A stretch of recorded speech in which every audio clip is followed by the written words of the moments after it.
everybody, and welcome to the Absolute Football Podcast, Absolutely Non-League, the show dedicated to everything from the National League North, National League South, and this week, the FA Cup. I just wanted to say to everybody in the chat, please bear with me tonight. I have a migraine, so my head is killing. I will try my best to read out all of your comments and star them.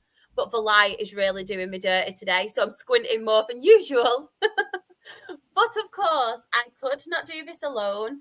And I just wanted to mention as well, although there isn't anybody here tonight, we are in collaboration with the amazing NL Fulltime for this show.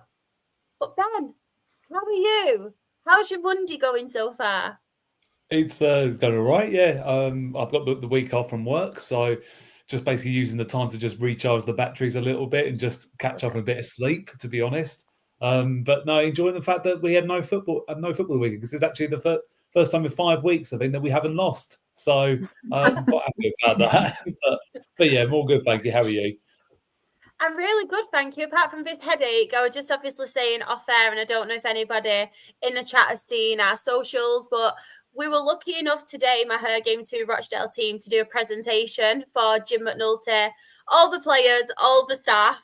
So I think this is why I've got the migraine today. I think I got myself a little bit too worked up, and now I'm like, why? Why did I do that? But I'm really, really good, thank you. Exciting stuff happening for Her Game 2 Rochdale, but I'm not giving any secrets away.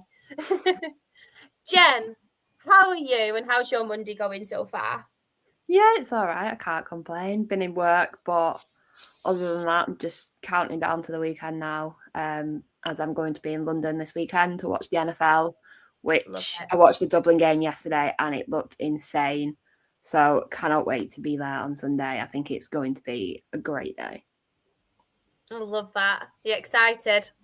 Very, very excited. It's going to be an early one. It's going to be an early 5 o'clock alarm, but we'll get there eventually. Bet you're used to that with Truro, aren't you? Let's not go there with that one.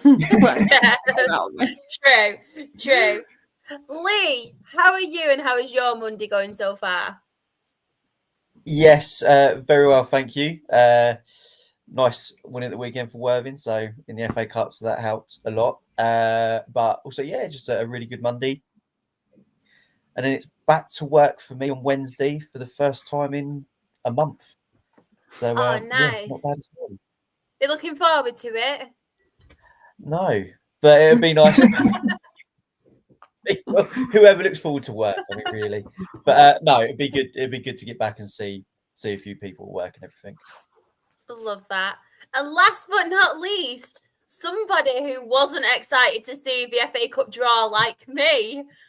Morecambe, we're going to be rivals again. How are you, and how's your Monday been so far? I'm doing well. I mean, yeah, as you said, the FA Cup draw kind of put a bit of a dampener on the Monday. But no, I mean, in terms of York, I'm pretty happy taking a win against Carlisle and then draws against Forest Green. And if we take a draw against Scunthorpe midweek as well, I'll be really happy. But yeah, rivals again in the FA Cup show. I know. Do you know what? I would take losing in the FA Cup to beat you twice for the league. I would take that. If we can, I'll take a last day of the season win, and then we'll beat you in the cup as well. Take the title off you, take the FA Cup, do both. Oh. I know it's looking tasty, isn't it? That last game of the season, because obviously we were there looking at the fixtures, and when they came out, and it was like last game of the season, York at home. That could be a tasty one. I'm hoping, fingers crossed, we're already promoted by then, but it's not that easy. It's not that easy, and I'm not getting carried away. It won't be for anyone. Definitely not. We do have a lot of lovely people in the chat. We have Danny, and he's also put as well, getting a comment in before Junior Mariah's spam club takes over. I know we've got a very happy Yeovil fan we will have. We've got Sean Jim McNulty's Barmy Army. Yes. Yes, I will get onto that. I'm very happy. Chris has put good evening all.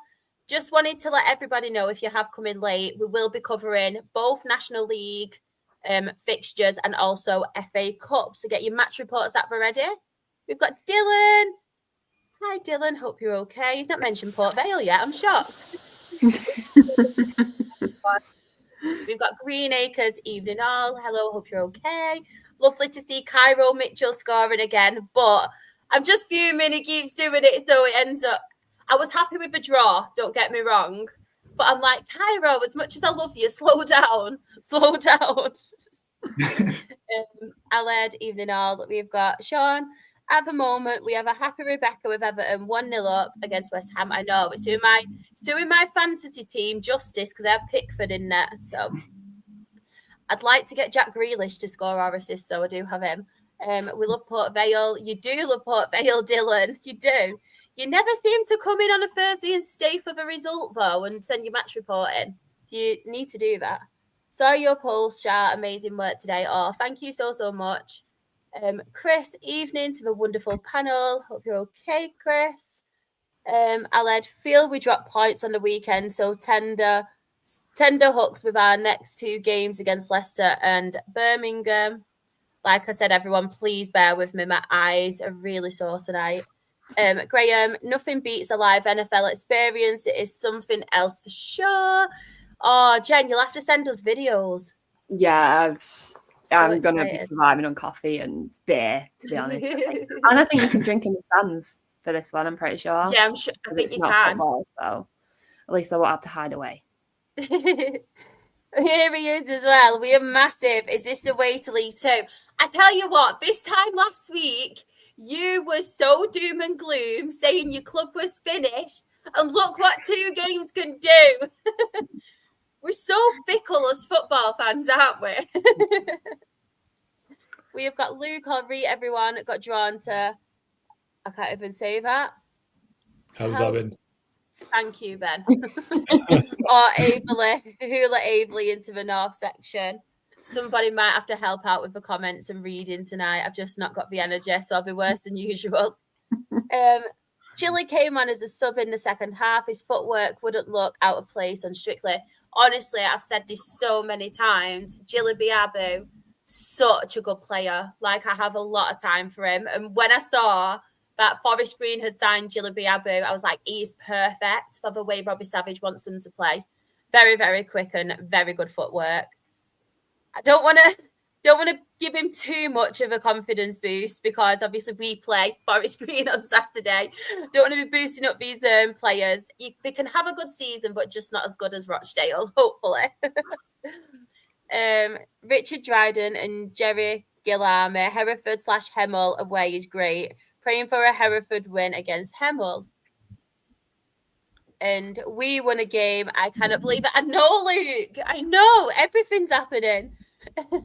And Graham has put Aveley's about 20 minutes from me, Luke. Mad that's classed as North. Right. Where do we start? Oh, one for you, Morgan. Ollie Pace scores another penalty. What is the prize? Do you want me to start with that Carlisle game? Yeah, go on. Go on, Morgan. It was built up to be quite a big game. There was a crowd of 7,272. It was like a big crowd. And it was, I think, one of the easiest games we'll have all season. They just looked awful. And I don't know if there's any Carlisle fans in the chat, but it was just, they looked awful. And I think it was 3 at half time. Yeah, they just looked bad on the ball. That I know they were complaining about their lineup and tactics and everything like that. But every time that they had the ball in defence, they looked scared. Anytime we went near their attack, they looked scared. We didn't have to do anything. They just gave us goals. Like I watched the highlights back and it was like, oh, there's someone unmarked at the back post here, then unmarked at the back post here, then unmarked here. It was just mistake after mistake. And all right, Pierce, his first goal was a penalty, but it was after a great through ball. He takes around the keeper and is taken out. But all the others were basically just mistakes. It was like Alex Newby scored a header just into the second half to make it 4, I think it was, unmarked. Malachi Fagan-Walcott in the first 5 minutes, I think it was, unmarked at the back post. They weren't there for so many of the goals. It could have been so many more. And I know some of their fans were saying that it was the first time they played someone good and they got pulled apart. But we needed it. Like, we'd been a bit rocky and then we'd had that loss to Solihull. to then hammer Carlisle in what was expected to be a big test is a really interesting game. A really interesting result because no one expected it. But they looked awful, and obviously they've got some really tough games because I think do they play you and Forest Green and Scunthorpe? Like Carlisle's fixtures are really, really tough. We beat them on Saturday. Yes. Oh yeah, they went from playing us to playing you. Yeah. I think they've got Forest Green, Scunthorpe, and Boreham Wood in the next few games. It's like they're just playing the whole of the playoffs, and they looked awful against us. You beat them comfortably, so their season might fall apart in the next few weeks. Do you know what, though, as well? And I've said this a couple of times on this show, but the fans for Carlisle, they genuinely thought, and a lot of teams do it, they genuinely thought that they would win every single game. And it's harder than you think for National League. We've all embraced it. And I know a lot of them aren't happy with Mark Hughes and the tactics that he is playing. I know Bradford fans got a little bit annoyed with him when he was there as well. And I feel like he's doing it now at Carlisle. But I won't go too much into it because I will cover it in the next game week fixtures. But even against us, they were really, really poor. They had a couple of chances, don't get me wrong, but it felt like they really did struggle against the footballing sides, like obviously ourselves, because we play similar style, don't we, of football? Yeah. And they really did struggle. And I know Regan Linney, obviously, it had a couple of chances against us, but even Regan Linney, our defenders, and we're a little bit more physical this season as well. And that was one thing we were lacking. But I was watching the game and there were never a doubt about them coming back or anything. They just didn't look like the Carlisle that I expected to come down this season. No, 100%. 100%. And obviously they beat I think they beat Altrincham on the Saturday before they played us. And they bigged up that game quite a lot. And I think Linney scored a screamer in that game and everyone was like, okay, this is going to be a big game. Linney got subbed off in the second half against us. They subbed on a centre-back for Regan Linney when they were 4-0 down, I think. It was like, this game over, let's rest some players. No one expected that. He's ruined us for so many years. Like, the amount of goals Linney has scored against us for Altrincham has been painful. So for him to go quiet on us for one game was really, really nice. But yeah, we were mocking him the entire game just because he celebrated too many goals in front of us. So as York fans, we were just enjoying mocking Regan Linney for 90 minutes. I think that's what we did as well. That was exactly what we did. I just wanted to get this comment up. I think we've got one of the best defences in the league at the moment. We've got Ebanks Landell. We don't need him. I love him. And you got Kyron Gordon. Exactly, Kyron Gordon and Sam Beckwith, That's why Kyle Ferguson didn't get a sniff in. He's a very good defender, though, I will give him that. Danny has put, Linney bailed out Carlisle, who was struggling against 10 men Alty. No idea what Carlisle fans were expecting. Kyle Ferguson is like Jesus at the back. Love it. We will get on to the other game. So Ben, I'll come to you next. Any on here you want to mention or any that stand out to you? I think Eastleigh's win against Southend's sort of a big win for them. It's a big managerial change. Scott Bartlett now coming in, although I don't think he was in charge. I think it was Jason Bristow who was taking the reins in that for the game. So obviously Scott probably watched in the stands. And, for Eastleigh, I think that would have been given Scott Bartlett a lot of encouragement, sort of going into the job because he knows probably the quality that's there. It just probably needs a little bit of a helping hand. And, coming up against a strong Southend side, again, who have done fairly well in the opening weeks of the season, it's a big win for Eastleigh. So I think it's got to be them. That's probably the top side so far over that Tuesday, Wednesday night. Jen, do you want to talk Morecambe? No. Do you want to talk a different game? Any standouts on here? Do you want to talk Yeovil for this chap? Really want to talk about Yeovil. Really want to talk about it. If the one that would stand out to me, I'd probably say Boston, because obviously they've been struggling along with us. So for them to get a win, I'm pretty sure it takes them out of the relegation zone now. So I think for Boston, that's a huge, huge win for them. And hopefully they can push on now and get a few more results and stay away from the relegation zone, and then hopefully we can do something. Do you want to talk about Morecambe? Halifax was one of them games where I was watching it at home and I was like, right, we could possibly win here. But it's annoying because at the minute, it seems like we play fantastic in the first half, and then suddenly in the second half, we just drop off massively. Yeah. Like, I don't know if it's fitness. I don't know if it's because there's so many players and they're not being rotated as much as they should be. But when Jack scored in the 23rd minute, another banger. I swear he only scores worldly goals, that man. But when he scored, I generally thought, right, okay, we can do this. Yeah. We'll get another couple before half time and we're fine. But then they came out in the second half and they attacked. Like, they had like 3 men on Jack. There was no a chance he was getting another goal. And I think that's what it's come to now, where they are looking at our main goal scorer and thinking if we can defend him, he's not going to be able to score. So when they scored in the 54th minute, it was just like, here we go again. It just seems to be, we do well, and then something happens in the second half, and we just don't seem like the same team. It could be the fitness. Like Asha said, they're not fully up to fitness at the minute. We have had a backlog of games. Like, I think it's too many. We played Wednesday, we played Saturday, and we played tomorrow. So realistically, they've only had 1 training session this week, and that's all they've got. But then obviously when they scored in the 79th minute, it was that point where I thought, I can't watch this anymore. And I'm not usually one to turn it off, but it seems at the minute that we are really struggling in the second half, and something needs to change there, because if we want to start winning games and getting on that table, we need to figure out our game management in the second half, because I don't know what it is, but we seem to change completely in the second half. And if we played like we do in the first half, we'd be absolutely fine. But it's hard to predict what you're going to get from Morecambe at the minute, and we'll get on to what happened at the weekend. But I think personally for me, we need another goalkeeper that isn't a 17-year-old.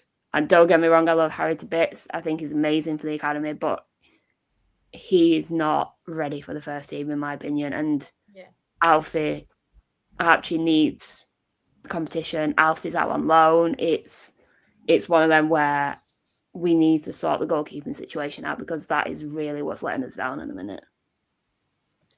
Lucas put, wonder who Morecambe have tomorrow. Oh, I am not watching it. That sounds horrible, but after this weekend, I cannot put myself through that. I cannot sit there and watch them this tomorrow. So we'll see what happens. I'm putting my phone on Do Not Disturb. I'm having a bubble bath and I'm forgetting the football's on tomorrow. I cannot sit there and watch it tomorrow, because I could get very, very, very mad. So we'll see what happens tomorrow.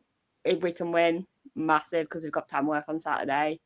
If we lose, I think the fans are going to start getting very, very annoyed very quickly. It's a real hard one though, like you say, Jen, because the first half, and I've watched a couple of your performances now, and the first half, like you said, it's been really entertaining, really high intensity, high pace, like fast pace, football. And I'm wondering whether, like you say, it's like a game management kind of thing, or whether it is that much of high intensity at the moment, then they're just tiring when it is the second half, because especially in certain games, it seems like the defence just crumble, don't they? Once a goal goes in against you, they seem to crumble. And I know you've been getting it back and the excitement of the games, but it's the defence, I feel, just need that little bit of work, don't they, at the moment, and a little bit of calm bringing to them. Yeah, I definitely think it's a defence that needs a little bit of work. And if we can get that sorted, I generally think we'll be okay. So we just need to work on the defence and the goalkeeping. And I generally think we'll be all right. With our scheduled games coming up now, our rescheduled ones, we need to start picking up points, because we are currently bottom of the table with a -15 goal difference, and the table doesn't lie. And I know Asha said give it time till October, and I have nothing against Ash. I think he's an absolutely fantastic manager, but something needs to change fast or we could be in trouble. Yeah. Hopefully something changes. Fingers crossed. If you're going to beat anyone, it's going to be Gateshead. Yeah. Luke, isn't it? Bless him. With Luke this season, it's either hit or miss, isn't it, for Gateshead? You either go out and thrash your team or they get absolutely thrashed. So, bless Luke. Yeah, he's even put. The score will be 6-7 to us tomorrow. No doubts about that. Won't surprise me. Lee, any you want to talk about in here? I've just got to say, is Forest Green Rovers really another win to keep them top of the table, but it's just the thing of I was never a massive fan of Robbie Savage as a player. Some people were, some people weren't, and I was never too sure about him as a manager. But what he did at Macclesfield, and then he's stepped up a level to Forest Green. Yeah, I got to say, I take back what I said. I've got to give it to him. More and more, he's starting to make me like him. And yeah, just what he's done at Forest Green so far this season, and what he does. Big thing is what he does for the fans as well. Yeah, there's definitely always an interaction with the fans after majority of matches. So yeah. I've got to give it to Forest Green and Robbie Savage. Doing very, very well. Very, very well. I'm just going to really quickly go to the chat because we do have a lot of comments. Rumour has it Rob hasn't come on because of that. I'm only joking. he did say he wasn't able to come on, but I reckon it's because of this. We'll pretend it's because of this. And if he is watching back after, he'll probably message us about it. We'll pretend. Green Acres has put, I don't go to many away games. Alty on Tuesday was my first win in the league in something like 6 seasons. Love that. We're doing very well, Forest Green. Very, very well. As much as it pains me to say it. Pains me at the moment. They are doing very well. Hartlepool at home. This is from Luke. Played bad, but not as bad as we have played in recent games before that fixture. Guess that is a positive. Let's just move on to the next game. Only 1-0 though, and to be fair, I think Hartlepool have really underrated this season. I really do. I don't think many people are talking about Hartlepool. No, I was wondering if we were going to touch on it. Their defence this year has been brilliant. Very good. It's whether they're going to start scoring goals at some point, but their defence has been brilliant to start the year, and I don't think anyone expected it from Simon Grayson, because I know I didn't. They have sort of gone under the radar as well a little bit. They just sort of slowly chipping away at the points. They're not obviously blowing trees down or anything at the moment, but like I say, they're defensively they've been sound. They're getting the wins. That's the main thing, and that's the thing. They're only just shy of the playoffs at the moment, which again is the expectation for a club like Hartlepool. Yeah. So yeah, I think Simon Grace would be quite happy to be sort of under the radar at the moment. Sort of all the focus of this gone onto your Forest Greens and Rochdales and Carlisle's at the moment, but that's the thing. Hartlepool would be very happy sort of sitting back and just, slowly taking it game by game and hopefully chipping off some more points in that to see him, getting towards the top 7. Just going to really quickly get onto this comment. Chris has put one of his standout results was Eastleigh 2, Southend 1. Massive disappointment for Southend, but what a win for new Eastleigh manager. Very, very good, and very good from a Rochdale point of view. I was cheering Eastleigh on, I'm not going to lie. Green Acres has put, we have played Scunny and Hartlepool at home, both decent teams, but York were a different level on Saturday. It was a great advert for the National League. We will get onto that very, very soon. Very, very soon. Just waiting for someone to talk about Aldershot 1, Yeovil 4. Does anybody want to talk about it? Why don't you send in your match report, actually? Yeah, definitely. Send in your match report and I can read it out. We want to know all about it because you obviously were there. So please do and we'll read it out. Carlisle struggling against 10 men also. It was Carlisle who were down to 10 most of the second half. And then we have Green Acres who has put, Savage is either a genius or a genius. I can't fault anything he does. Taking a young fan onto the pitch to celebrate at the end sounds bizarre, but everyone loves it. Do you know what? I love that though, and it really does. That fan, that young fan, that moment will live with them for the rest of their lives. And I absolutely love that about them, because Robbie Savage is a real big name to a lot of people like our ages. Like, we've seen him, obviously, we've seen him as a pundit, we've obviously seen him now as a manager, people have seen him as a footballer as well. But those little kids, they won't necessarily see him as that. They'll see him as a manager of their football club, what they absolutely love. And just to be part of that, it really does warm my heart. And I know a lot of people are like, oh, what's he doing? It's all for the cameras, blah, blah, blah, blah. It's not. Like, leave him alone. And even if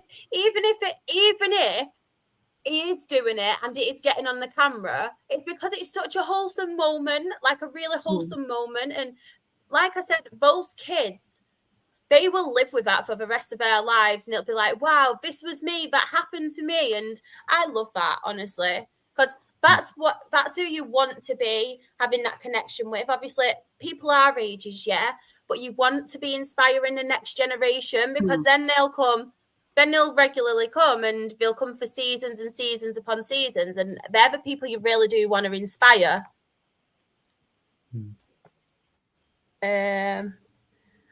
Hartlepool, the Boreham Wood of the North East.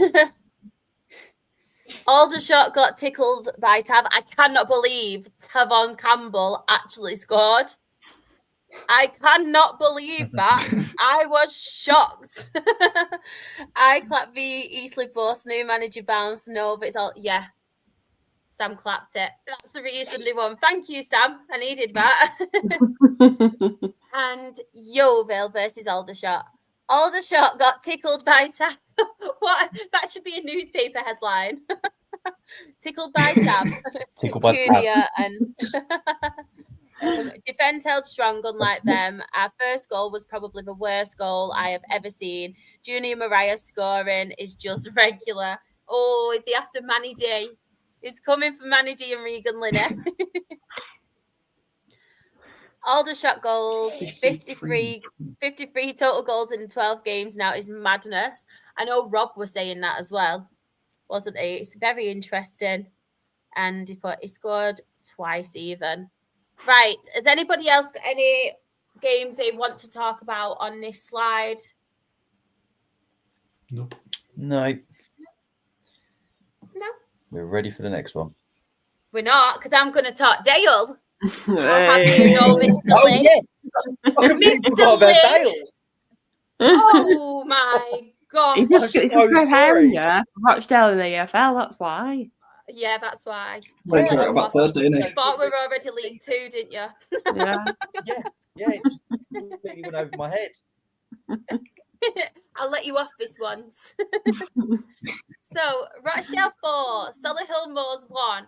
I mean, we never beat Solihull Moors. So that is a positive in itself. And this is where I'm sitting there thinking, right, we're doing really well. We've actually got a striker now who we've been crying out for seasons in Manny Day. Like, the big, tall, physical striker. So that's another thing ticked off. And then it's like, we've actually beat Solihull Moors. Maybe this is actually happening. You're getting a little bit ahead of yourself. But no, yet again, a really good first half performance. Some really, really good goals. We took the lead quite early on in Ryan East. Like, he's everybody's favourite player, Ryan East. Everybody loves Ryan East. And I'm so happy for him, because I feel like, I say it on here all the time, him and Harvey Gilmore are them players that they just hold that midfield, and he's playing slightly more forward at the moment, Ryan East, and he's really flourishing in that role. And obviously he scored first, and then he scored as well another goal, and then Devante Rodney putting us 3-0 up. And then we were like, oh, wow, this is really happening. We're doing all right here. Maybe it's going to be 4, 5, 6 goals. And then we went in at half-time, 3-0 up, and came out just after half-time. Sam Beckwith scored an absolute worldie of a goal. I'm convinced that man only scores worldies. He's absolutely cracking, honestly. If you've not seen it, please watch the goal. It was really, really good.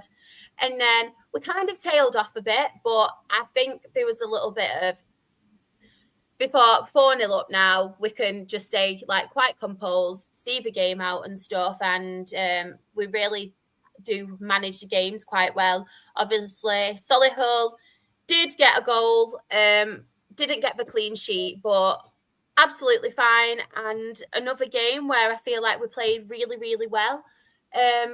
Seeing out the performance at home, 3-0 up before half-time, and then you score another and you just kind of slow the tempo down a bit, but you're controlling the game as well. And I think that's something that we've learned from last season now. And we're a little bit more physical as well this season, which is really, really good to see, because I came on here last season and I was like, this is what we're lacking, a little bit of physicality. And yeah, at the moment, I cannot complain. But again, just wanted, I'm going to say it for the next one as well, somebody who doesn't get the credit, and he's finally getting the credit. Our captain, Ebanks Landell. What a guy. What a guy. And I came on here last season, told everyone to put a little bit more respect on his name. And now everyone's seeing the captain and the player we have at the back. Absolutely phenomenal. I hope I've not jinxed him now, but he needed obviously, he needed that. And I'm so happy for him, because he is becoming one of my favourite players, and he's just a really, really good captain, honestly. Sean. Wait, Rochdale scored goals. We did score goals, and we got a game on. It wasn't waterlogged, but one thing may I add, what I think was proper shithouse of us, right? Because I know Southend fans weren't impressed, because obviously Manny Desirue was obviously suspended for this game, and Southend fans have got a conspiracy now that the reason why, even though the rain were really, really bad, even the Blackburn Ipswich game got called off. Several games in the Northwest got called off. But they are saying, some of them I've spoke to, that there's a conspiracy theory because Manny Desirue would have been suspended. That is why we called the game off, which isn't true. But it really did make me laugh in this game, because at half-time and before the game, Dale actually put the sprinklers on. Oh, no. And someone got a picture, and then the Southend fans were retweeting it like, what are they doing? Are they taking a piss off us? But I thought it was just the ultimate shithousery. So, yeah, I am so sorry, Southend fans. I really am sorry. We will move on to the next slide, though. Morgan, do you want to talk about the game? I mean, I can do, but I wasn't there. Yeah. I went for a family meal and then went to the rugby instead. So I've seen clips of it. I've seen the highlights since. People said it was a really good advert for the National League, which is good to hear. We went 1-0 down early because Ash Palmer, who hasn't played in a while, I think he played in the first game of the season, hasn't played since. He had to step in because Callum Howe's got a concussion. So he stepped in, and within 5 minutes, he was slightly off the pace, lost his man, and Cara Mitchell scored. Took his goal really, really well. But then I think it was 20 minutes later, we went up the other end. Joe Felix passed his defender and he's taken out. Bit of a soft penalty, but Ollie Pearce scores penalties. So once that was given us 1-1. Does Ollie Pearce score penalties? I think he might. I've not heard it in here before. Good old Ollie. What I find funny as well is everyone's saying he started slow. I think he's got 6 goals in 15 games. I think he's on 6 in 15. I think last year he was on 4 in 15 and he got 31 goals overall. So he's doing better, or he started quicker this year than he did last year. And he ended on 31 last year. So we might see an even better year from Ollie Pearce here, which would be insane. But everyone said it was a good game. I don't really have anything else to say because I wasn't there. I do have some nice Robbie Savage things though. because there was a 5-year-old York fan who went down and wanted a game of rock, paper, scissors against Robbie Savage. I saw that. Yes. It's so Yeah. cute. And this York fan and his dad went and found Robbie Savage on this kid's like 5th birthday, I think it was, and had this game of rock, paper, scissors against him. And Robbie was all for it and he loved it. So that's a cute thing from Saturday. But I'll take a point there. Win against Carlisle, point against Forest Green, a point against Scunthorpe midweek, and I'll be really, really happy. Do you know what? Do you think on Saturday, because we've got Forest Green, if I asked to go and play rock, paper, scissors, he'll do it with me. I'm really jealous. I'm getting FOMO. He probably would as Might well. be a little bit different. He'd probably say yes. Probably. He'd be like, oh, this girl's got issues. Honestly. We have got Danny as well. Danny is a Dale fan. Watched the Forest Green York game. Really good game. I have to say York looked quality like last season for a period after getting it back to 1-1. Thought Forest Green were going to nick it late on. They are the pinchers of last-minute late goals, I tell you. Yeah. But that's a sign of a good team, isn't it? Yeah, there were 2 incredible pieces of defending. Again, not sure if anyone's seen them. Malachi Fagan-Walcott cleared one off the line for us, and then Ryan Innes with one of the best headers I've seen off the line. Sinclair had a shot. It was going in the top corner, and Innes came from nowhere to clear it off the line, and it moved so quickly you don't see it. It's one of the best clearances off the line I've seen. And I've seen some people say Sinclair should score it, but it's such a good header from Ryan Innes, and it keeps it 1-1. And if that goes in, then obviously I think we take it because it was such a close game. Yeah.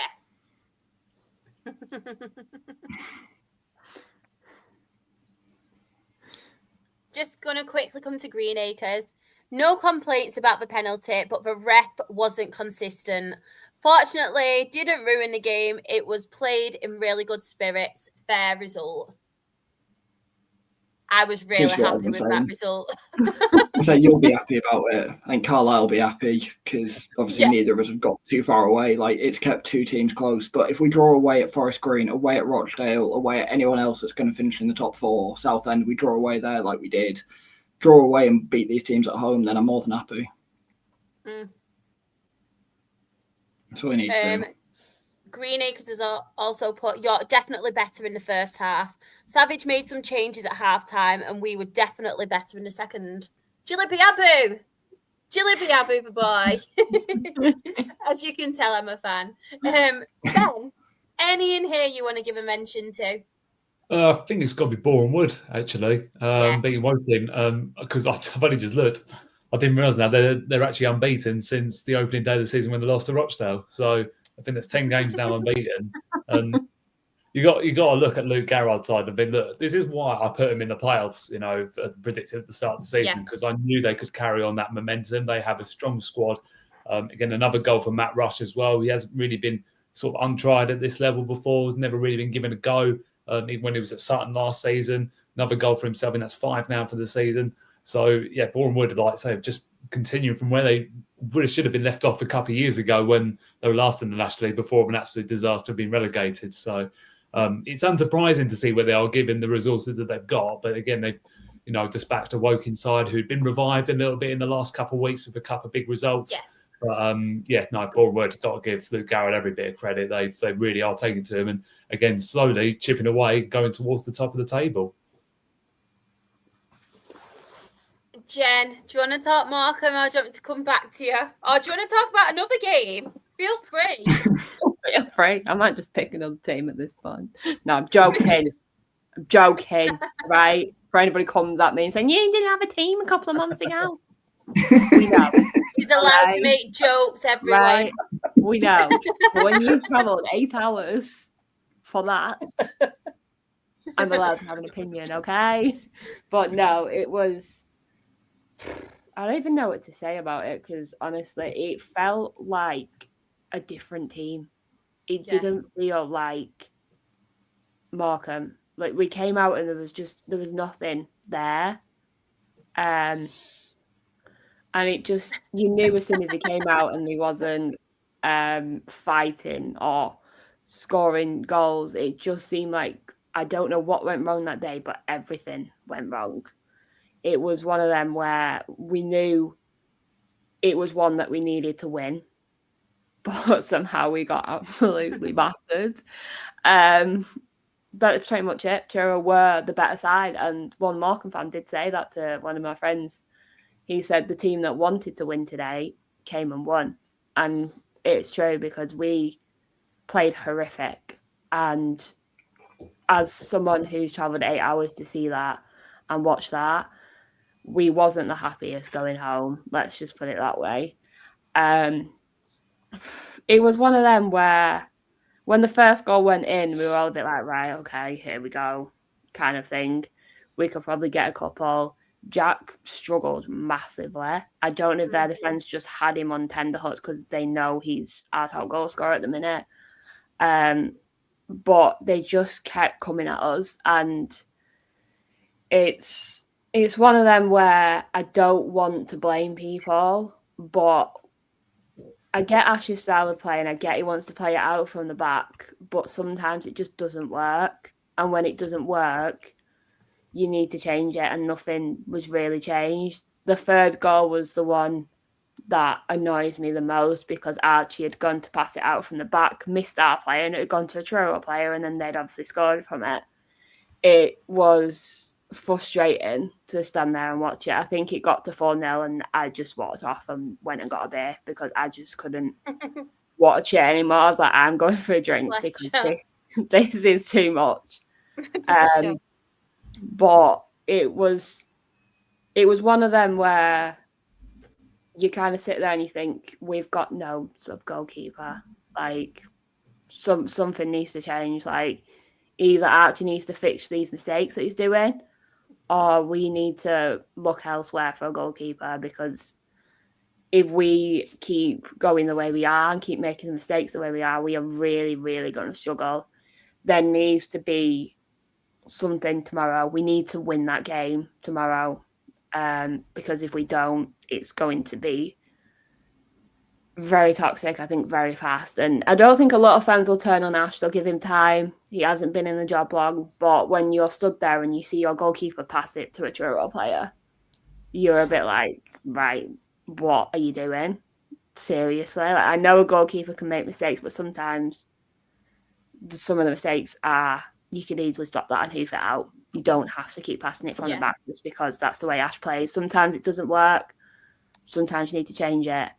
It's one of them, but it was overall, it was a nice weekend. I got to go down with Liam on the Friday, got to spend it with my friends. I had Liam on the Saturday morning before he went to the ground, dropped him off, which very weirdly, Truro is a very, very weird stadium. You have to go through a park and ride to get to the stadium, first and foremost, which is just weird in itself. And then you walk in and you can tell that they've just come up, because the way it's set up is definitely like a National League South. They were saying you could drink beer on the side until like half an hour before the game, and we've never had anything like that. And I must say, it's an absolutely amazing stadium, and they have incredible food, drink. The fan zone that they've got is incredible inside the ground. But I really hope they do well, and I really do hope they stay up, because their ground is it's modern, but it's strange to go into it as a Morecambe fan, because you don't expect to be able to stand there and watch your players train and be able to drink beer on the side until like 2:30. It was a weird one, but it's a lovely stadium, and honestly, I wish them nothing but the best, because if they keep playing the way they did against us, I generally think they'll be all right. I think it's vital for Truro as well to get a win at home, isn't it? Yeah, they have a lot of good fans there as well. A lot of ones that talked to us and wished us the best and stuff. So it was a nice little ground to go to. Very weirdly set out, but yeah, I reckon if anyone could get down and go to support Truro this season, I would recommend it, because that stadium is lovely. It's really, really nice. Lee, any on here you want to give a mention to? I mean, probably the one that stands out for me is Halifax Town beating Aldershot 4-2. I think Aldershot seem to like conceding a lot of goals at the moment, which I know probably Rob's not going to be happy about. But yeah, just a good win for Halifax there, and it's another loss. I know. I'm really sorry. Oh no. It's broken shower here. Broken. Oh, it was just Rob's not going to be happy, and then you just burst out laughing. It killed me off. I feel like we've proper shot fires at Rob tonight, haven't we? Bless him. When he does watch back, he'll be like, "Hey, yous." I am sorry because I've had to deal with Worthing this season so far. So, yeah. But no, all aside, yeah, just it's another bad day at the office for Aldershot, but a good day at the office for Halifax. So yeah, that's my standout game.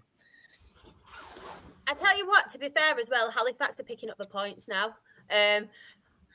I'm quite scared. We've got them on Wednesday, and they seem to be picking up the points now and doing pretty well, Halifax. But yeah, really happy for them because they were really struggling, weren't they, at one point this season? But they are getting a little bit of stability about them.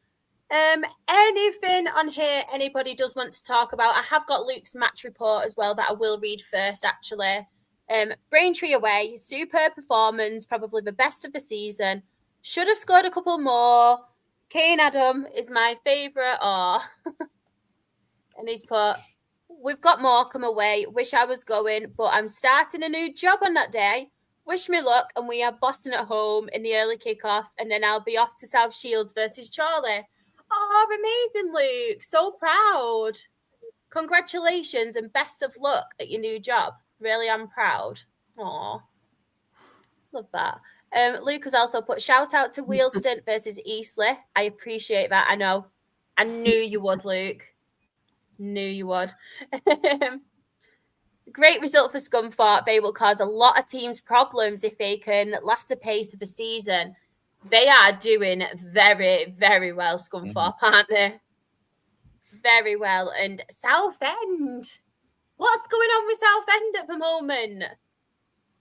I think it's just a bit of a blip, really, isn't it? Yeah. They've, had a really strong start to the season, and all of a sudden, back-to-back defeats, and it's a bit of a test now for Kevin May because, again, is it a case of they've got a little bit too comfortable? Thinking like just because of what happened last season that they were just going to completely blitz it. I think they've had a bit of a reality check in the last week or so.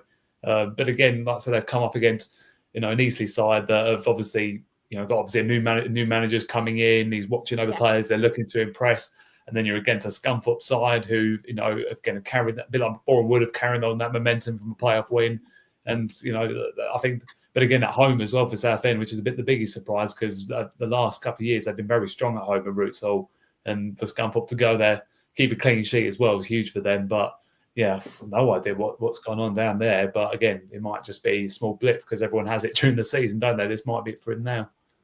Yeah, I'm wondering whether Scott Morris was back as well for that game because I know he's had a slight injury. So I'm wondering whether he was back. Just really quickly as well, I'm so sorry, I have starred it. Yeovil Town 1, Altrincham 0. Know that I'm super biased, but our defending against Alty was outstanding. Jed Ward. It sounds like Jed Wood. That's what I'm trying to say. Jed Ward. I nearly said Jed Wood. Jed Ward. And the back line was amazing. How do I say that? You can't. Olawabori. Alambore. I was close, to be fair. That's actually really good for me. Was class once again. Honestly, I had to take a big gap between Jed and Ward because it just reminded me of Jedwood. Jedwood. I'm going to call him Jedwood from now on. It's called Jedwood and that's it. I know. Just have a quick look at the others. I mean, very good win for Solihull Moors against Brackley. Have we mentioned as well, obviously... I think that's pretty much them all. A good point as well for Sutton against Boston. I know Sutton are struggling at the moment, aren't they? Hartlepool with a point against Tamworth. And just really, really quickly, I have spoke about it, but obviously Carlisle 0, Rochdale 2. I was really, really surprised. To be honest, I thought this was going to be a really, really tough game going into Carlisle, tough opponents, and this time last season, I feel like we wouldn't have won that game regardless against the top teams because that's one that's one point that I feel like we really, really did struggle this season. And this is why and this is why this season it just feels that little bit different.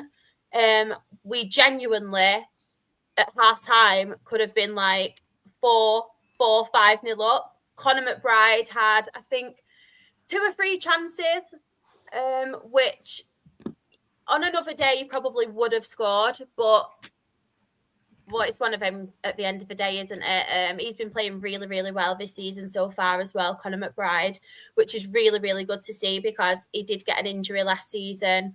But Manny D was back, and Manny D scored not just 1, but 2 goals against Carlisle, proving again why he is the main man at Rochdale, and obviously proving again to the rest of the National League that he has got what it takes.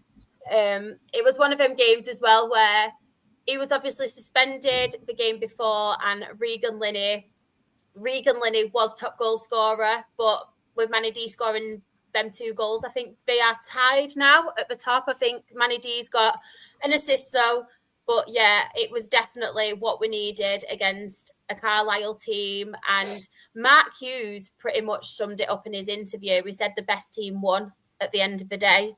So very, very good win for Dale. Carlisle were non-existent in midfield, leaving the defence exposed time and time again. This is really true. And credit to our defenders as well, because they kept Regan Linney quiet again. Toby Adebayo rolling was a big part in that. Kyron Gordon as well, as we've seen the past couple of seasons with Kyron Gordon this season and last season when Regan Linney was at Altrincham, kept him quiet. So, yeah, again, no complaints, and long may it hopefully continue.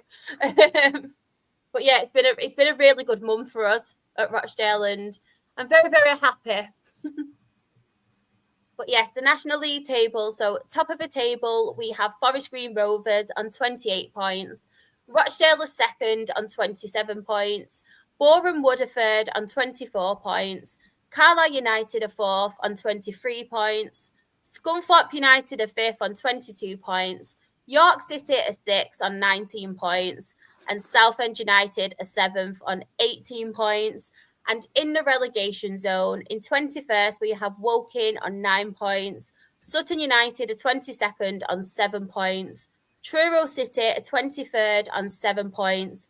And Morecambe, are bottom of the National League on 7 points. But obviously, at the top of the table, there's a few teams with a few games in hand, isn't there? Obviously, Dale, Scunthorpe, obviously Hughes as well, Morgan, York City. The only problem is I always feel like I'd rather have the points on the board than the games in hand, especially after last season with us in the backlog. And our 2 games in hand are obviously on York and Southend, so I feel like that will really, really prove where we're at. I don't mind it. I mean, at some point we're going to get some momentum. I'm quite positive that having those 2 games in hand, like at some point we'll hit some form. Just going back to what you said about Carlisle, what Danny said with his message about their midfield being non-existent, completely the same. Like everything you were saying and everything he was saying in the chat, I just echoed completely. So they look really, really poor, and I don't know what's happening in Carlisle. Rob's just messaged in our group chat, and I thought he was going to shout at us then, but he said, "Oh, everything's going well." I was like, "Oh no!" I was like, "It was all Leah promise."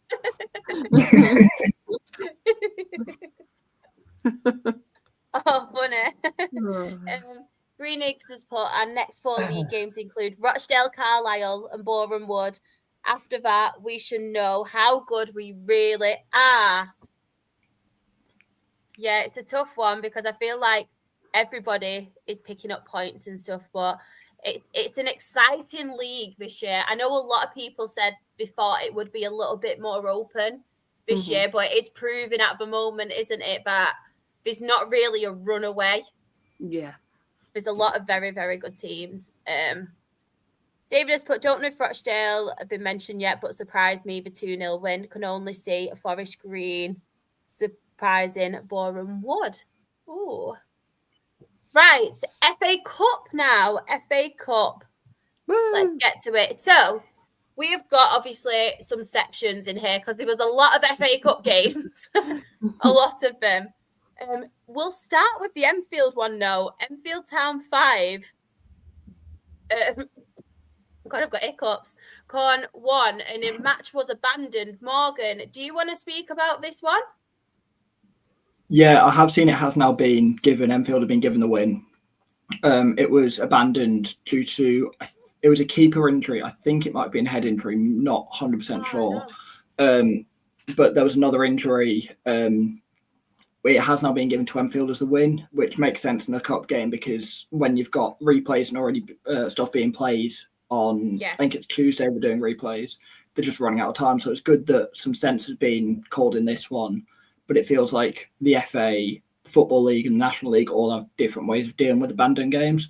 Because obviously we've seen what's happened in the National League and the Football League with Blackburn being called off, with Fylde's game being called off. Like when games are being abandoned in the National League and Football League, they're causing it to be replayed. So for this one to be just given as a result, it's glad that there has been some sense, but it kind of, I feel like they know where the line's being drawn. At that point, well, if it's a cup game, just give the result, especially when it's 5. Whereas a league game, they'll replay the entire thing. I thought it was a keeper clash. Thanks, Chris. Yeah. I just wanted to address this as well about the ball numbers being messed up because it was actually us, weren't it, Morgan? I think it was yours. Oh, So I God. was like, wow. I didn't listen to it, but then I saw people on Twitter saying like, "What's gone on with this draw?" and they'd made a bit of a mess of it. And then afterwards, everyone said that's the reason. But I think with that, just to mention that York Rochdale game quickly, we put 5 past Carlisle. You put 2 past Carlisle. So if we're doing the Carlisle maths, it's going to be York 3, Rochdale 0. If that makes sense. Do you know what? That's pretty good, bearing in mind where we've been previously against you. I mean, it gives me PTSD still, that game against you at our place last season when Sam Waller pulled his hamstring. I just don't even want to talk about that one. So I'm hoping we've improved since then. Yeah, I think that was 4 last time, so we'll try and keep it down. Oh, I know. Right. Is there any other standouts for you in here, Morgan, or any you did want to give a mention to? Chester, Curzon, 5-1. Yes. 2 former playoff teams last year. Obviously, Curzon lost their manager because he went to Fylde. Chester have had a slow start this year. I know we've mentioned it on here in previous weeks that Chester haven't been as good as we expected. But a 5-1 win there, it might be the one that kind of kickstarts their season. Big win against a National League North team. I don't know who they've got in the next round, but I feel like that Chester Curzon one could be quite big. Like for the rest of their season. Yeah. Ben? Anyone here? I mean, there's not really too many upsets to us on this not, page, no. but no, I mean Farnborough got away with one against Westbury. They've relied on a 98th minute winner against against their, I think they're step 5 non-league. So bit of a shame for them really, because that would have been a huge result for them to take them back to Farnborough. Would have been a cracking night out for their club.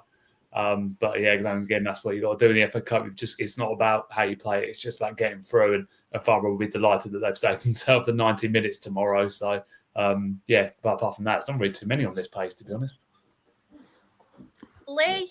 Oh no, Jen. Sorry, Jen. I told you I'm not with it. I know I'm not with it. It's like the Rochdale moment. I know. I probably would have said Fylde and Darlington 2-2. Yeah. I think that would have been a cracking game to watch. But This yeah, as well. they did get a 92nd minute equaliser, which is not what you want. But it'll take them to a replay, and I think it'll be a good one. Sorry about that as well, Jen. Honestly, I'm absolutely losing Crying it inside. tonight. I don't think I've ever had it to lose, but yeah. Lee, anyone here that stand out to you?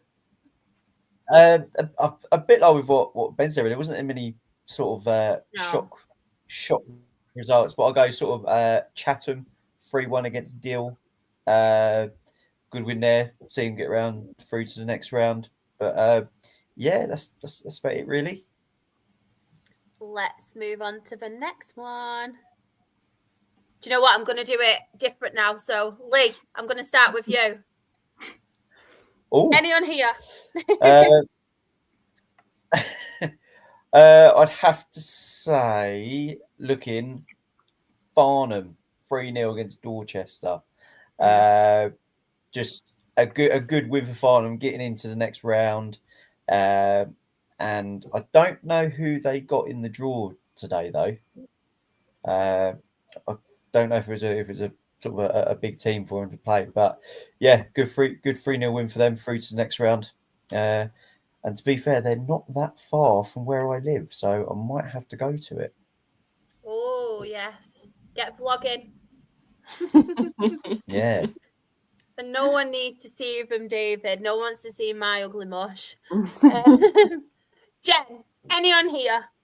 I'd probably say Hyde United and Matlock. I think that was a great cracker of a game. And obviously Hyde are trying to work their way up the table, so this could be a huge result for them in the next round of the FA Cup, but I'm not too sure if they've got either. But I think it'll be a good game, whoever they do have.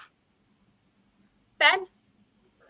It's got to be the team that knocked us out, Folkestone, defeating another National League South side in Horsham, and they had to do it the hard way as well. They were 2-0 down, they were. And anyone that goes 2-0 down to Horsham at their place will struggle to come back because they're such a force at home. But you got to give credit to Jay Saunders and his side. Look, I know Folkestone obviously playing at step 3. A lot of pressure has been put on because they've got a huge budget. They're expected to be up there. But still, to show out characters, come back from 2-0 down and win 3-2 is huge for their football club because they haven't been in the first round for a number of years. And they've actually been rewarded with an away tie against Southend, which, again, I'm pleased with them because, like they've had to, really get, prove themselves in the last couple of rounds. Again, they sort of did have to get out of second gear against us. And Horsham, obviously, they've done it the hard way. But, yeah, it'd be a cracking away day out, for those Folkestone fans. And, yeah, a bit of soul searching, really, for Horsham, really. They'll probably see it as an opportunity slip because, obviously, their FA Cup pedigree is normally shown in the last couple of years. So, there'll be huge disappointment for Dom DePala's side. Morgan, is there anyone here? Sorry, Morgan. It was just a rage. It was just a rage reaction because he's got rid of my clean sheet. Bloody Jared Bowen. Yeah, man. Done the same to me as well. Sorry, Morgan. That's right. I've also got Pickford. That reaction then, I was like, bloody hell. No, that's completely fair. I've got Pickford and Grealish. So when you said it earlier, I was like thinking the same thing. Merthyr Hampton, just because of geography, because obviously Merthyr are National League North playing in Wales. Hampton are a southern team. So for Merthyr to then be able to play Hampton in the FA Cup because of where they draw lines, and then Hampton obviously getting the win.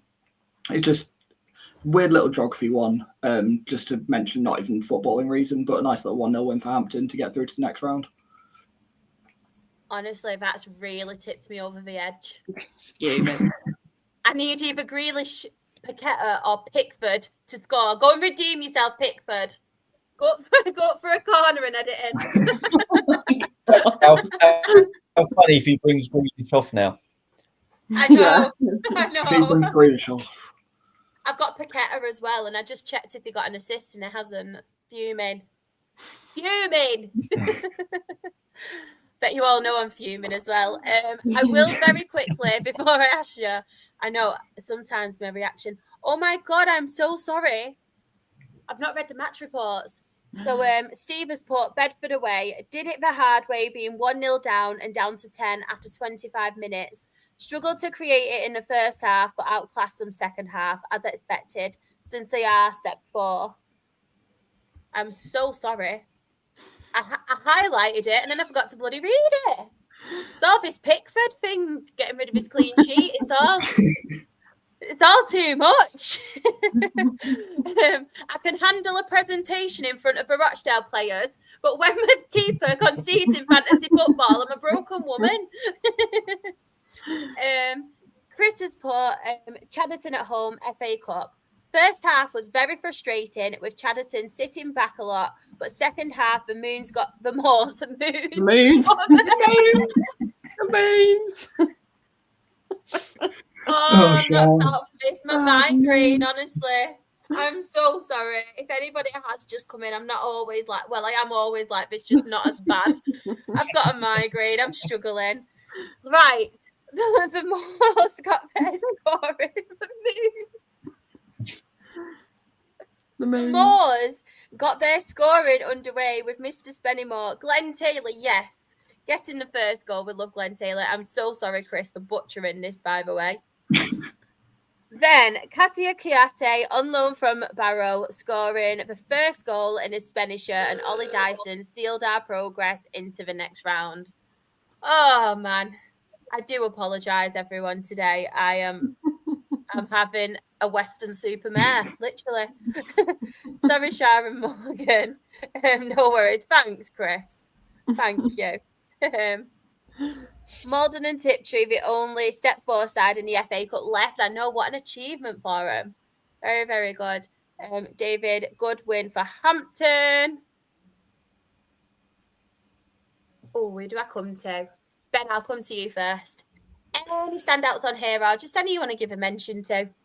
Do you know what? I'm a bit gutted for Witham Town. I love James Beardwell's vlogs. Like, I must say, the way he comes across, that would have been huge for them to get to the full qualifying round. They haven't done it for about a decade or so, and they're one of the very few sides that were left in the competition that started in the extra preliminary round, and they were winning at Needham Market as well. But again, they've shown Needham Market, I've got a bit of FA Cup pedigree the last couple of years, and now they're obviously one match away from a return to the first round proper. But again, I think as well, in terms of the upset side of things, what on earth is going on at Dagenham and Redbridge?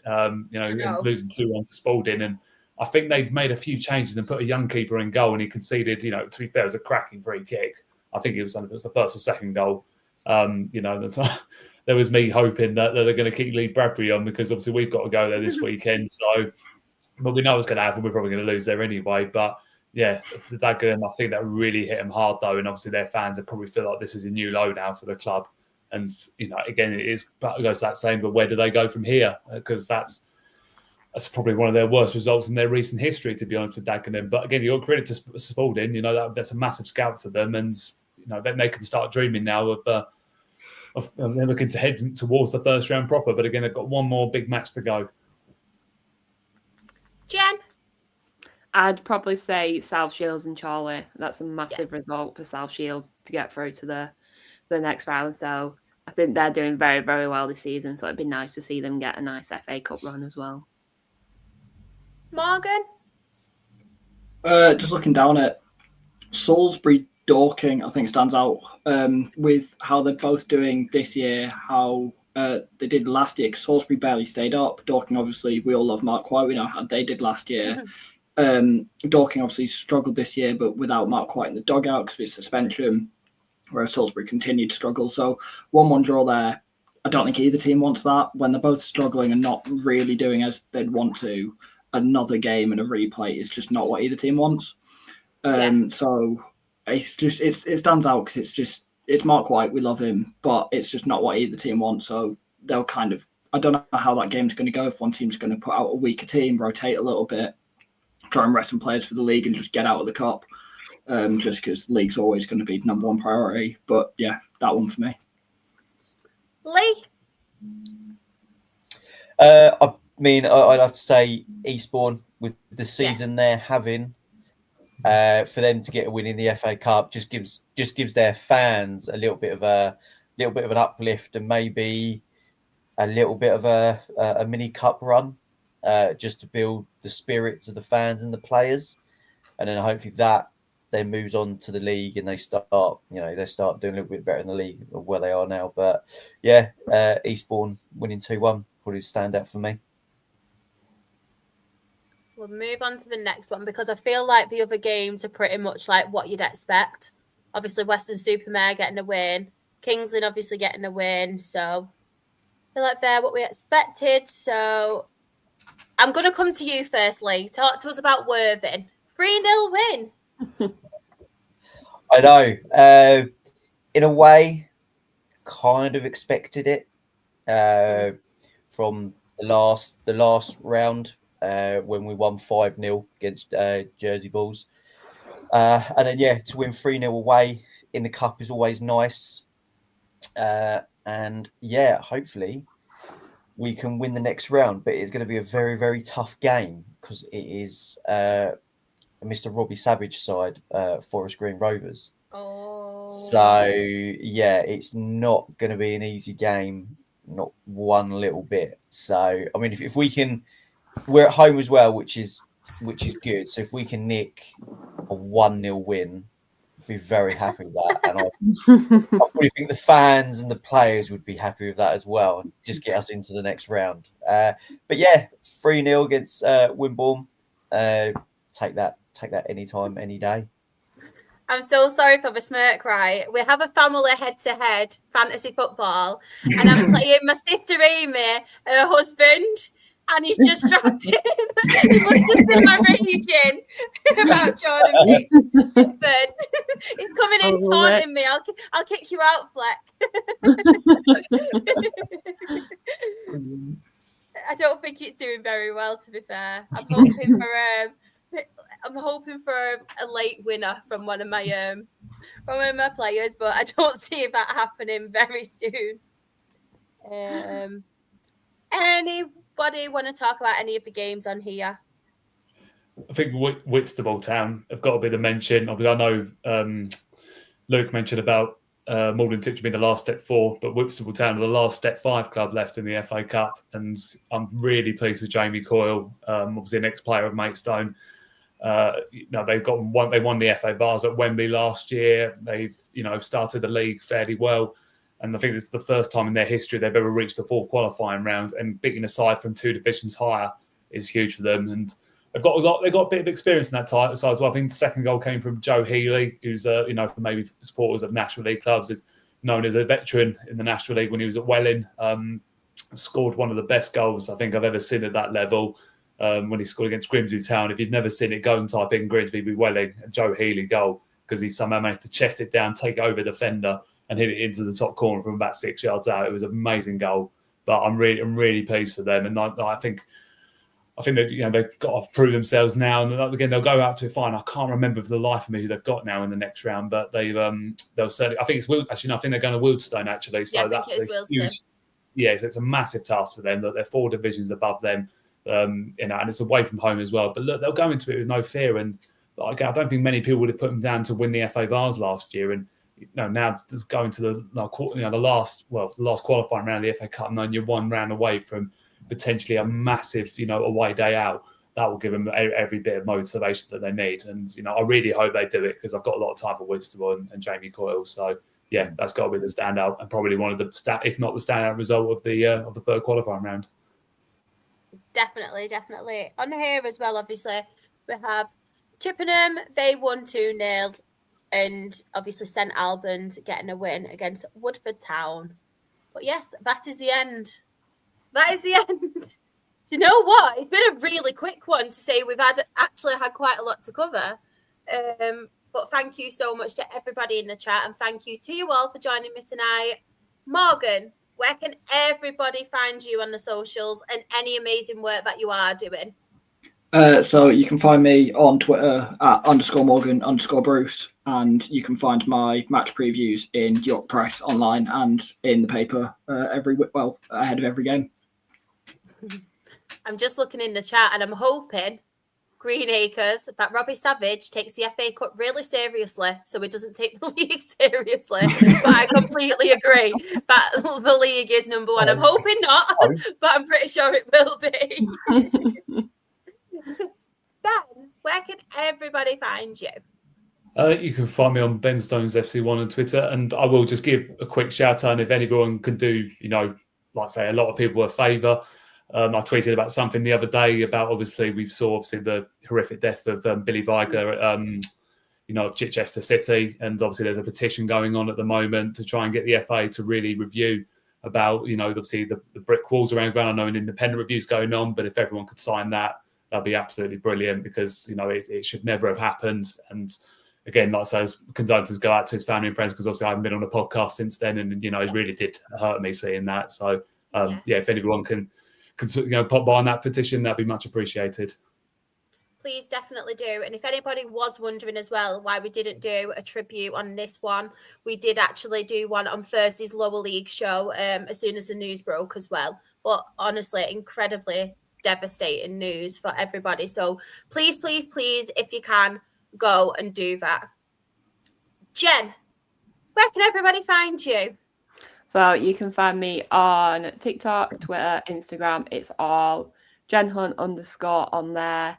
I also do an F1 podcast with my friends and Bex, who does the Lower League podcast. We should be back next week. We're just holding off. Our Bex was on a jolly holidays on a cruise, but she's back home now, so we should be back next week. Also on the Lower League show, if anybody didn't watch that, you will see Rebecca join the podcast to talk about Accrington whilst being on a cruise. Love it. Absolutely. Bless her. She's dedicated. Dedicated, bless her. Lee, where can everybody find you and your brilliant work? So everyone can find me on YouTube, Instagram and Twitter. It is at Football League Adventures. Danny, come on. I know it's frustrating, but it's well gone now, the Brackley game. Don't get me wrong, I was annoyed with the 11 changes, but we need to forgive him now. We need to forgive him. And if anybody does want to follow me, I am SharXRAFC. That is on Twitter, TikTok, Instagram. My Her Game 2 stuff as well is Rochdale HGT. As I mentioned before, lots of exciting things happening if you do want to keep up to date with that. And myself, Isabel and Leanne will be recording an episode of The Day Away very, very soon. We've got a lot to cover, a lot of games to cover, so keep your eyes peeled. That will be on YouTube and it will also be on Spotify. But of course, the main ones.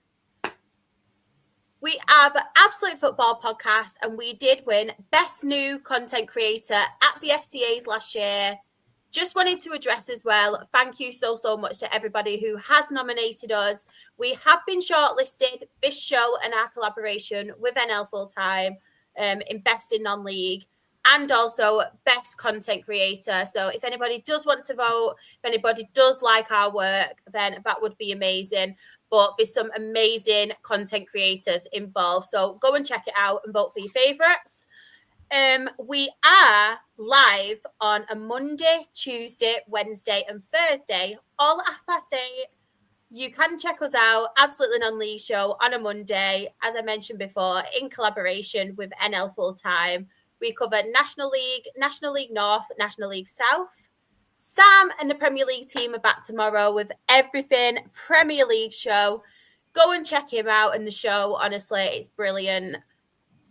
Freya and Team Chaos are back. Freya is back from a holiday as well, but I just wanted to give a shout out to our incredible aunt for doing the hosting duties last week and is really, really touching tribute to Matt Beard. It was truly incredible. If you haven't checked that out, it is as a separate segment on our YouTube channel, but they really, really did put on a beautiful tribute for him.